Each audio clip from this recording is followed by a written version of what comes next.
Welcome to the Tech Egg. Don't get scrambled. Enjoy the video. You start by gathering essentials so nothing breaks. First, open the PUBG Lite install and user folders. You must back up game user settings. Ini and engine. Ini, make a duplicate in a separate folder so you can revert.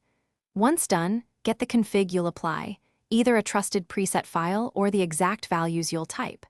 Make sure the game is closed and not running in background, otherwise your changes will be overwritten. This step prevents data loss and sets a clean baseline for editing. Next, you edit the files directly to apply the config and explain why each change matters. Open the ini in a proper editor and change resolution and scaling to match your display. This reduces render load. Then lower view distance, shadows, foliage, and effects to improve FPS. Each reduction trades visual detail for smoother gameplay. Once you've updated values, save as UTF-8 and clear any read-only flags so the game can read them. Make sure to log original numbers in case you want to undo.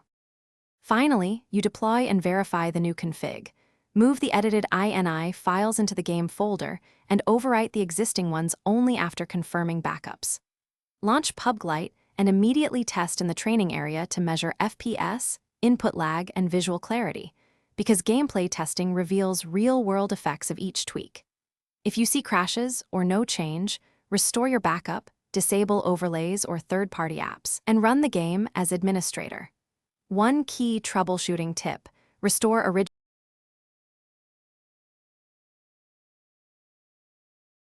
Thanks for watching. Consider subscribing if I helped unscramble your problems.